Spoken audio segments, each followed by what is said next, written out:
Hello friends, welcome to Tamil home sweet home channel. இந்த வீடியோவில் நம்ம என்ன பார்க்க போகிறோம்னா ஜிஆர்டியோட பேங்கிள் கலெக்ஷன், அதுவும் அவங்க வெப்சைட்டில் என்ன பேங்கிள் கலெக்ஷன்ஸ்லாம் இருக்குதுன்னு நம்ம பார்க்க போகிறோம். ஸோ டாப் லெஃப்ட் கார்னரில் பார்த்தீங்கன்னா இன்றைக்கான கோல்டு அண்ட் சில்வர் ரேட்ஸ் வந்து அப்டேட் கொடுத்துருக்காங்க.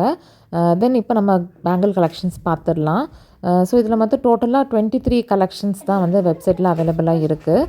எத்தனை பேர் ஆன்லைனில் கோல்டு பர்ச்சேஸ் பண்ணியிருக்கீங்க அப்படின்றது காமெண்ட்ஸில் சொல்லுங்கள். ஸோ இதெல்லாம் பார்த்தீங்கன்னா கம்பி பேங்கிள் கலெக்ஷன்ஸ். ஸோ அதுலேயும் வந்து கொஞ்சம் ஸ்டோன் ஒர்க்லாம் வச்சு பண்ணியிருக்காங்க. எனக்கு பர்சனலாகவே நெக்லஸ் ஆரம் அப்படி போடுறத விடையும் பேங்கிள் போடுறது ரொம்ப பிடிக்கும். என்கிட்ட இப்போ கரண்ட்டாக ஒரு 12 கோல்டு பேங்கிள்ஸ் நான் வச்சுருக்கேன். ஸோ பெருமைக்காக சொல்லலை, என்கிட்ட இருக்கிறது தான் நான் சொன்னேன். இந்த மாதிரி கம்பி பேங்கிள் வந்து எனக்கு ரொம்ப விருப்பம் கிடையாது. ஆனால் இதில் ஒரு டிசைன் நல்லா இருந்துச்சு. அது என்னென்னு டீட்டெயில்ஸ்லாம் கொஞ்சம் ஓப்பன் பண்ணி பார்த்துடலாம். இந்த பேங்கிளோட சைஸ் பார்த்திங்கன்னா 2.4 அண்ட் வெயிட் பார்த்திங்கன்னா 15.666. அதாவது ஒரு 2 பவுனுக்கு ஒரு 400 மில்லிகிராம் போல் கொஞ்சம் கம்மியாக இருக்குது. பட் மேக்கிங் சார்ஜஸ் பாருங்கள் எவ்வளோ நிறையா போட்டிருக்காங்கன்னா. பட் ஜிஆர்டியில் மேக்கிங் சார்ஜஸ் ரொம்ப அதிகமாக இருக்கும். பட் கலெக்ஷன்ஸ்லாம் நல்லா இருக்குன்றதுனால எல்லாருமே வந்து கோல்ட் சீட் போட்டு நகை வாங்குறது தான் பெஸ்ட்டு ஜிஆர்டியை பொறுத்த மட்டும். Okay, back to the other bangle collections. So next கலெக்ஷன்ஸ்லாம் நம்ம பார்க்கலாம்.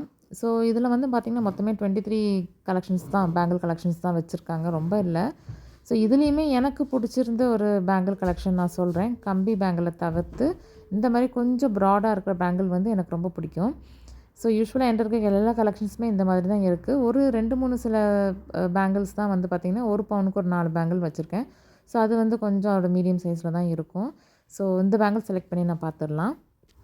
உண்மையிலே இந்த பேங்கிள் சூப்பராக இருக்குது, ஒரு டிசைன் சூப்பராக இருக்குது. ஸோ அதோட அடுத்தடுத்த பிக்சர்ஸும் நம்ம ஓப்பன் பண்ணி பார்த்துடலாம், பாருங்கள் எப்படி இருக்குன்னு.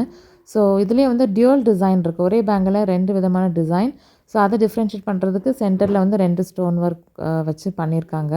ஸோ பாருங்கள் எவ்வளோ சூப்பராக இருக்குன்னு. எனக்கு பர்சனலாக இந்த பேங்கிள் ரொம்ப பிடிச்சிருக்கு. ஷாப்பில் இதே டிசைனில் இந்த பேங்கிள் அவைலபிளாக இருக்குமான்றது எனக்கு தெரியல, பட் செக் பண்ணி பார்க்கலான்னு இருக்கேன். பிகாஸ் இந்த டிசைன் ரொம்ப நல்லாயிருக்கு. ஸோ இதோட weight and making charges price அதெல்லாம் ஒரு தடவை செக் பண்ணி பார்த்துடலாம். ஸோ இதோட வெயிட் பார்த்திங்கன்னா 25 பாயிண்ட் சம்திங் கிராம். ஸோ இது வந்து நமக்கு 3 பவுனுக்கு ஒரு 1 கிராம் அதிகமாக இருக்குது. மேக்கிங் சார்ஜஸை பாருங்கள் எவ்வளோ அதிகமாக போட்டிருக்காங்க. ஸோ இதனால தான் நம்ம வந்து கோல்ட் சீட் போட்டுட்டு நம்ம நகை வாங்குறது தான் நமக்கு வந்து பெனிஃபிட்டாக இருக்கும். ஸோ பாருங்கள் எவ்வளோ மேக்கிங் சார்ஜஸ் போட்டிருக்காங்கன்னு. ஓகே, இந்த வீடியோ உங்களுக்கு இன்ஃபார்மேட்டிவாக இருந்தால் கண்டிப்பாக லைக் அண்ட் சப்ஸ்கிரைப் பண்ணி சப்போர்ட் பண்ணுங்கள். தேங்க்ஸ் ஃபார் வாட்சிங் திஸ் வீடியோ. நன்றி, வணக்கம்.